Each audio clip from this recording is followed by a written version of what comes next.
Agricole en mouvement. Agriculture on the move. Agricole en mouvement.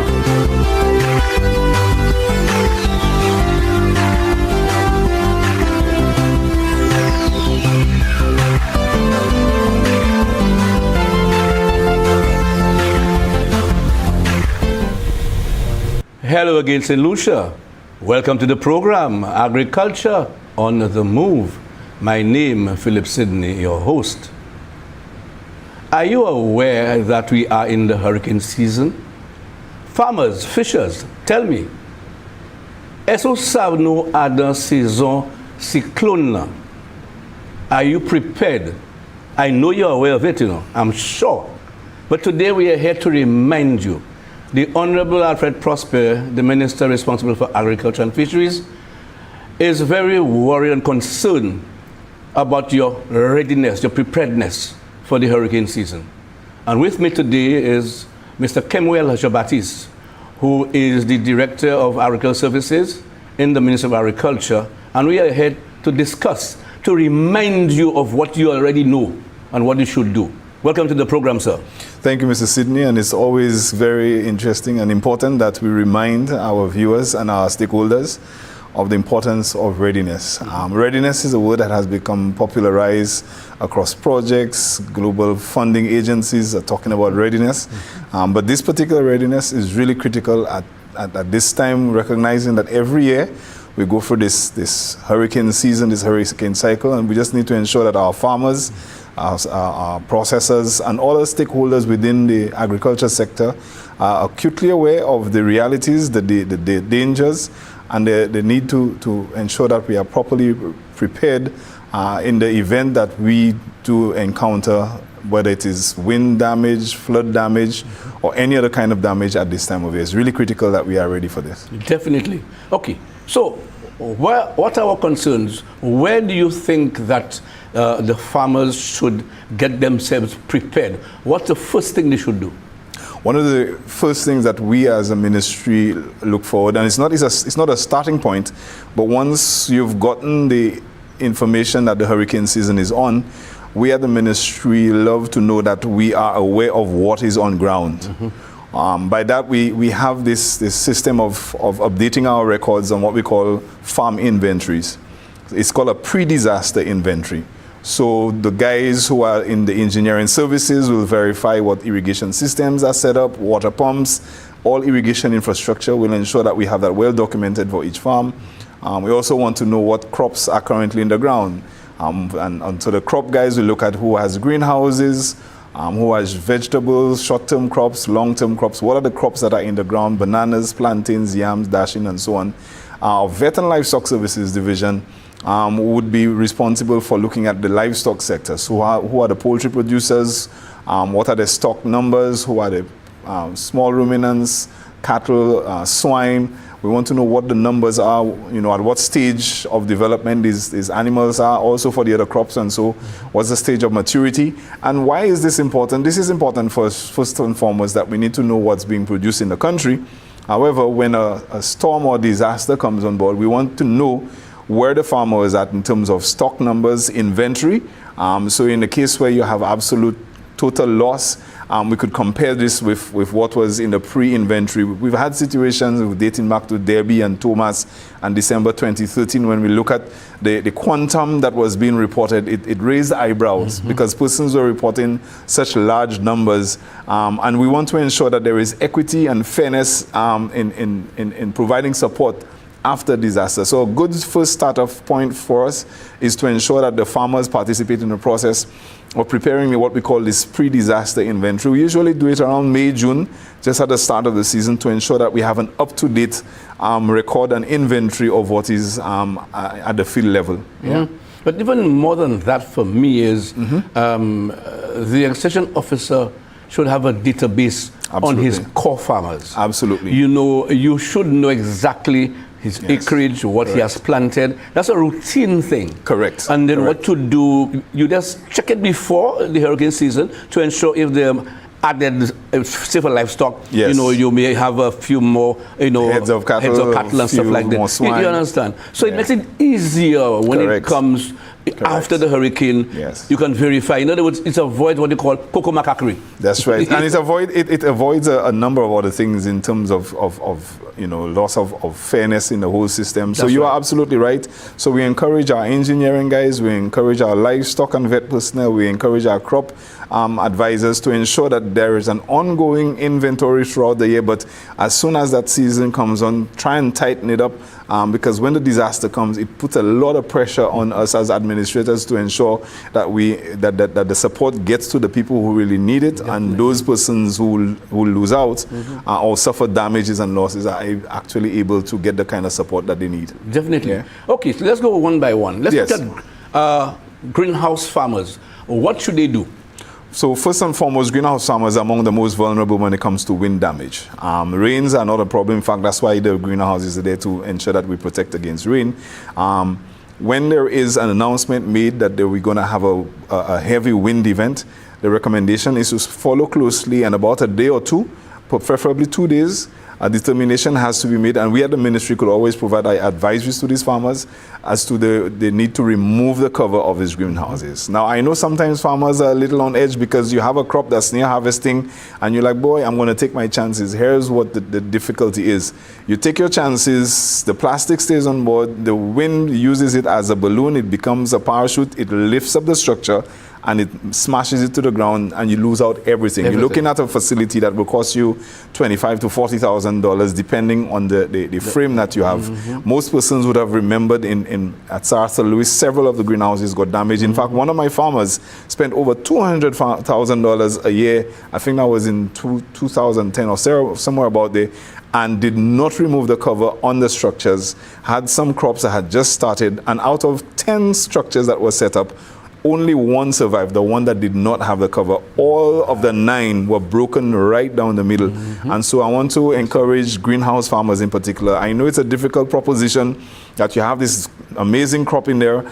Please uncover it, even if it means you lose the crop. It means that you're going to lose a crop that will perhaps bring you $10,000, as against losing the entire facility that will cost you upwards of $40,000. That's exactly. Yeah. Okay, the next one I'm looking at, it's your drainage system. Very well, and we had a conversation earlier on today, and I would like to make reference to it. So we have the on-farm drains, and that it would be essentially the responsibility of the farmer to take care of your on-farm drains, particularly farmers who are growing bananas and these crops where you have raised beds and so on. Ensure that these drains are cleared off of all debris. For persons who do detrashing, or even persons who are cleaning and weeding, when you are weeding, I know it's useful to put some of the stuff in between the drains, but make sure those drains are cleared out.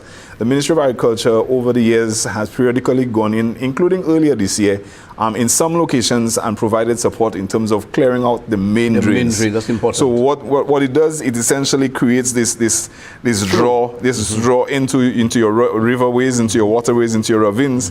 And so the ministry comes in periodically and provides that kind of support.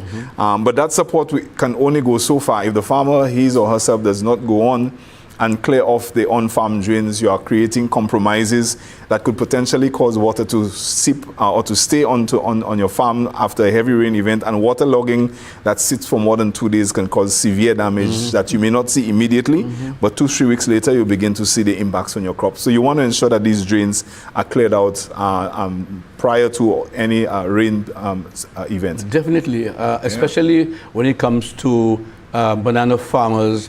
When they detrash, you like to throw the trash in the drain. Keep it on the beds. Keep the drains clear as possible.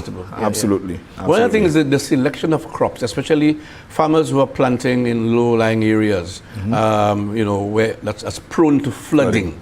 And one of the things I remember telling those farmers is, instead of planting short-term crops that can be washed away easily.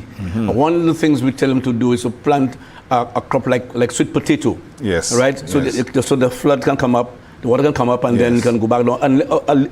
Unless you have some velocity to damage, but I think that's one of the things to do. So one of the things before we get to the crops themselves is the issue of the riverbank stabilization. We have expended resources as a government, as a country, in trying to stabilize these banks. So we'll put in fruit trees of various sorts. We encourage the farmers to protect and preserve those trees, because what it does, it protects the integrity of the riverbank, so that when you have flood events, it does not erode the riverbanks and go into your own farm space. The second thing, as you rightly said, is the selection of crops. So if you're in an area where you know it's flood prone, you may want to resort to a quick covering crop like sweet potatoes.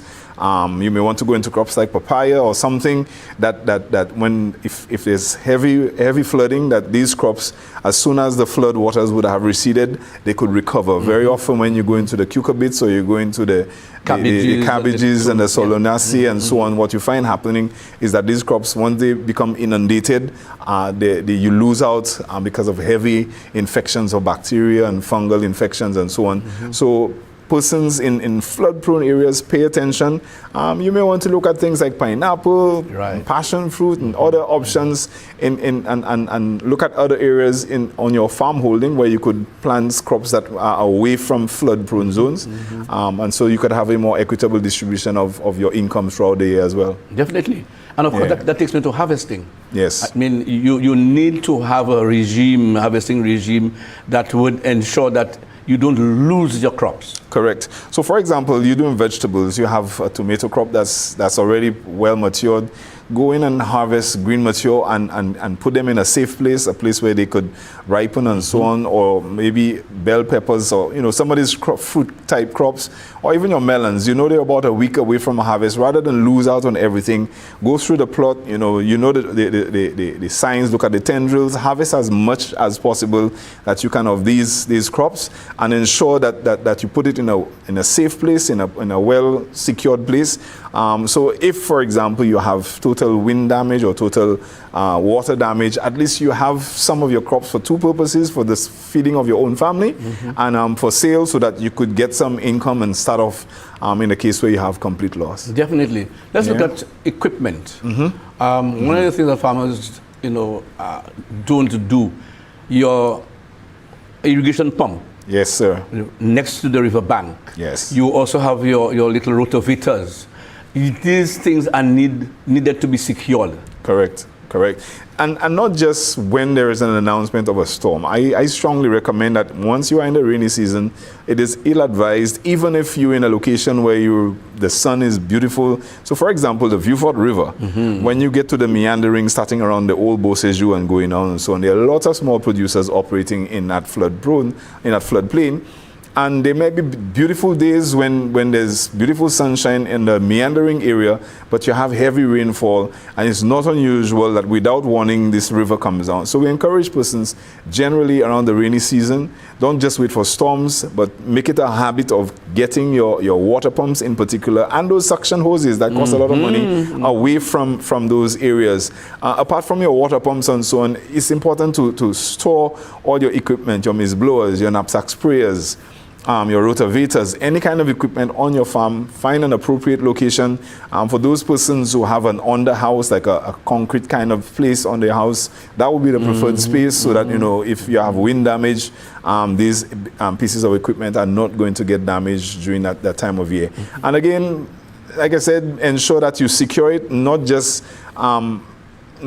in any ad hoc place, because sometimes you put it in an old shed and all of it gets damaged. Correct. Put it in a safe place. Correct. Yeah. And as you're on equipment, I think the farmer needs to get his vehicle well fueled and all his... Yes, that goes without saying. Ensure that not just your vehicle, but ensure that all your machines, you have them fueled up and put some storage fuel if you can, so that in the case where you have an extended recovery period, at least you are well ready to start ahead of the competition and get back into production as soon as possible. Oh yeah, that's very, very, very, very important. Yes. The other thing is, when you look at the banana and plantain, in terms of securing them before the proper propping. Yeah, this is something that we've been advocating for years, and it seems that, sometimes you feel like the teacher in the classroom teaching, where half of the classroom learns and the other half don't really care, or the preacher in the pulpit, half of the people listen, the other half are just there for their own benefit. We've been advocating that when there is storm conditions and so on, secure your crop. Do your best. In the case of bananas and plantain, there's twine, there are options for ensuring that you secure it. It starts with proper husbandry practices to ensure your root systems are intact, that you're providing the proper treatment to ensure that you have a robust plant. But even if you have a robust plant, secure it, tie it up, and to ensure that if you have a heavy wind, that you would at least save some of your harvest. And of course, enjoy the benefits of that particular crop as well. The storage of your chemicals and your fertilizers. Yes, that is very critical. So we spoke earlier about harvesting or pre-harvesting, prior to a storm. Ensure that harvested crops are not placed in anywhere close proximity to fertilizers or pesticides. You don't know what happens during a storm and the possibility of things getting blown away, washed away. So ensure that fertilizers, pesticides, and biostimulants and all of these other products that you use for the enhancement of your plot, that these are stored and kept away from your food supply. So we're talking animal feed. We're talking about stuff that you have harvested that you're looking forward to use, root crops and so on. Ensure that these are not in the same space with any kind of pesticide, because you just don't know what happens in terms of cross-contamination, and you want to ensure that there is not just limited contamination but zero contamination. Definitely. Yeah. Livestock. Yes, sir. Critical. I remember during Debbie, man, it was so sad. I remember I was in charge of the Region 7, Roseau. Yes. And after a few days, man, the stench, and Dead livestock. Dead livestock, cows, pigs, the whole works, man. Yeah. I mean, kept the animals away from floodplains, man. Yeah, and it's something that and again, like the pumps and so on, this is not just even about when a storm is looming. Bexo is a classical case where you have a heavy downpours in Badilil and the cow is sitting down somewhere in cul-de-sac, gets washed away because the farmer didn't realize that there was a flood. And so we are asking, cattle owners, animal livestock owners to do a few things. First and foremost, ensure that these are taken and brought away from flood-prone areas. Secondly, ensure that you have a storage of feed, particularly for poultry. Those persons who are doing layers, broilers, persons who are doing swine production where you have commercial feed being produced. Ensure that you have a supply for at least a week or so, and put it in a storage facility where there's minimum opportunity for these to get wet and so on. If some of these animals need to be treated, like dewormers or whatever you need to provide, administer those so at least they're robust. Ensure that they're in good health, in good standing. If you need to go and get some grasses ahead of the storms, because sometimes the places along the river banks where you are able to get your forage might get damaged. So stock up on some of these forages for a few days, maybe up to a week, ahead of any disasters coming. And hopefully, nothing major happens. But these livestock are your primary business. We need to look after them. The other thing that we sometimes recommend, so for example, you're into broilers and your broilers are say just about 5 or so, almost 6 weeks. If the opportunity presents itself to sell it off, get it to the slaughterhouse. Same thing with your other animals. If the opportunity presents itself to sell off the animals, so you could reduce your stock numbers and the possibility, sell it to the butchers and you have less risk. Yes, there's less vulnerability and less risk for you in case there is a total loss. Yeah, and also the storage of feed. Yes, and also the protection of the structure, the pens. Yes, you need to go and check your pen to ensure that maybe the galvanized is properly nailed down. Yeah. This is one of the things that's very funny. I mean, a number of places in St. Lucia, I walk around and you drive around, and persons actually take stones, bricks, and they put it on the roof. Like, whatever happened to nails? Just get some nails and secure the thing. You're going to take bricks, which can potentially become a hazard that will kill you in a storm. So we encourage persons, do the necessaries. Go in there, check the pen. It might have a leak. It might have something. Fix it up. And just maintain. That's just due maintenance and due care, and due diligence in ensuring that you have a robust system that will adapt. I mean, we've taken strides in building these livestock pen, particularly for sheep and goats that are raised off of the ground. Ensure that is well looked after, that the animals could feel a sense of safety and security during disastrous season. Definitely. Yeah? Okay, post-hurricane. Okay. One of the things I believe the farmers and everybody should do, information, proper information received to know exactly what's happening. Yes. So prior to the storm, ensure that you use trusted sources. I know these days you have a lot of social media and so on. Find a proper television station that broadcasts reliable information. Pay attention to your local information provider, which is the NEBO, National Emergency Management Organization, and other sources. Use that for pre-disaster. Post-disaster, again, NEBO will give the all clear. We spoke about earlier, the pre-disaster inventory. As soon as that all clear is given, the first thing that you do is to go take the walk through your farm. Be careful. If you have evidences of heavy siltation, you might want to be careful because you don't know how deep that silt is. Be careful if you have land slippage. If there is any land slippage, do not proceed into any area that may look unstable, and don't try and go and retrieve that dash, that whatever it is. Correct. Leave it until a few days have passed. Exercise the necessary due caution when navigating anywhere that was flooded, where you had land slippage or any kind of soil movement. Pay attention and moving cautiously. Also, because you would have had a pre-inventory, the first thing you do, you check on your livestock. How many heads have I lost? How many, if everything is intact, those persons who are crop producers, check your crops. See if there is flooding, see if there is damage, wind damage. One of the things that many farmers are not aware of is if you have standing water in a field for more than 2 or 3 days, that is significantly damaged. At the time that you're looking at it, you say, oh, there's just some water in the field. If that water stays for too long, it will drown your roots, and within a matter of a week, you'll begin to see the effect where your plant begins to yellow. So when you are reporting, pay attention to whether there is this flood water that is stagnated in your field. Waterlogging. Waterlogging, we call it. If that water is standing in that field, pay attention because you are on the way to losing significant amounts of your crop. So post-disaster, reach out to your field officer.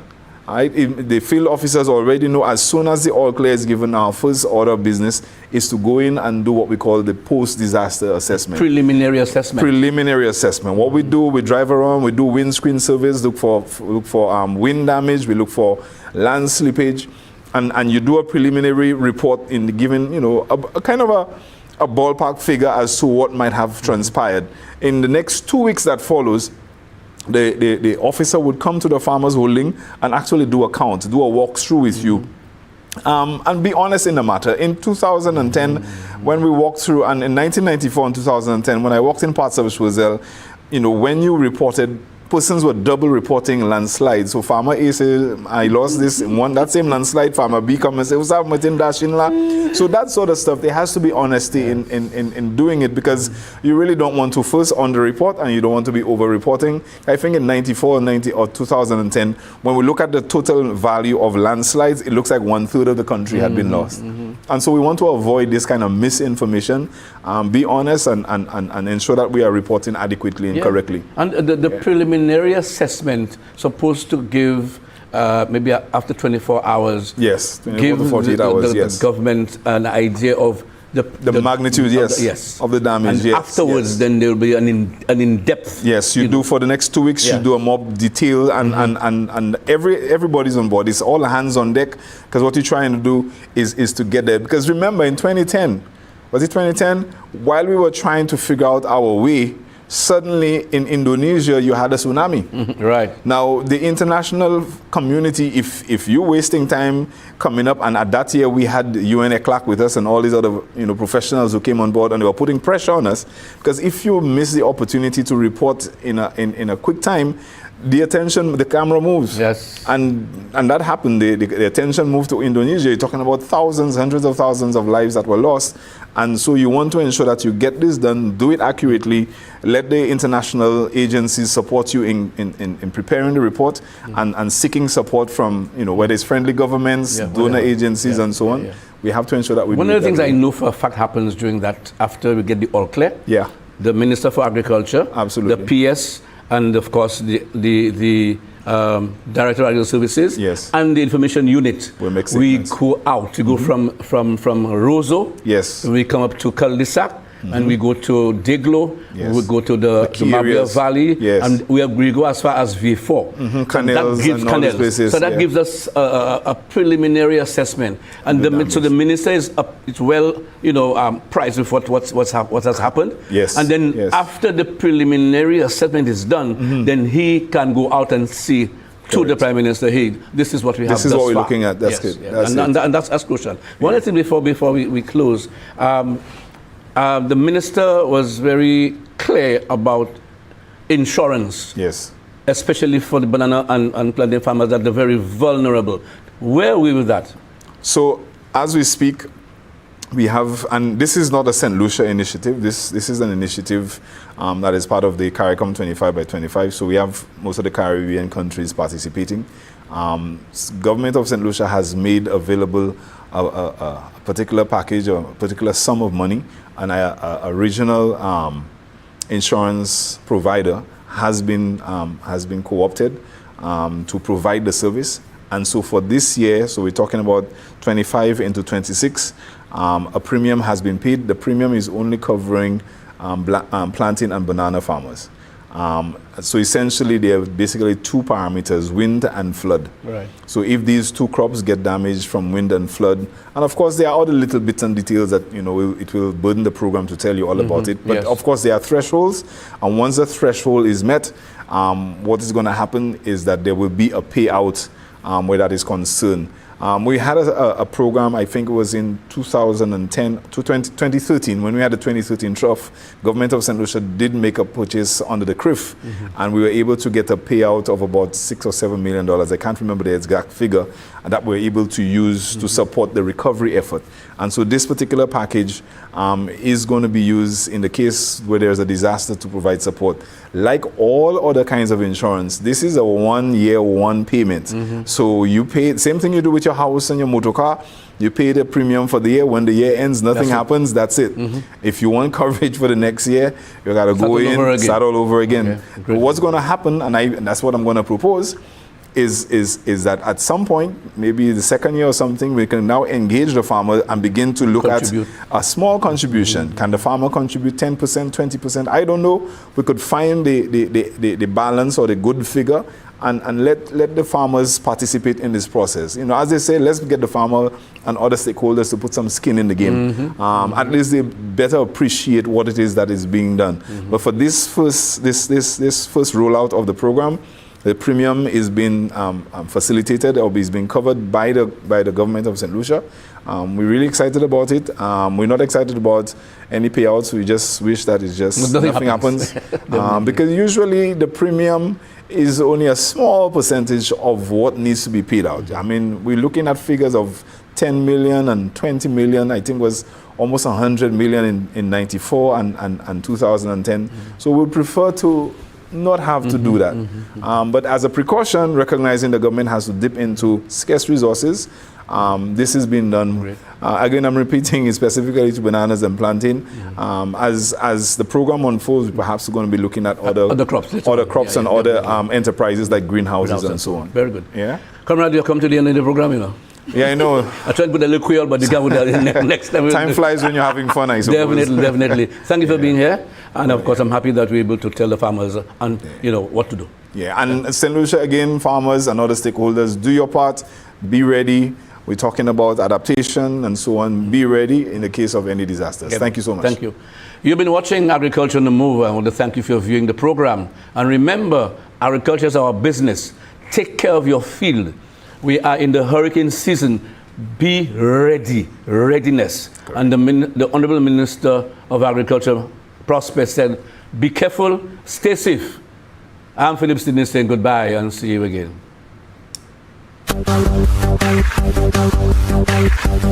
Agriculture on the move. Agriculture movement. Agriculture on the move. Agriculture movement. Agriculture on the move. Agriculture movement. Agriculture on the move. Agriculture movement.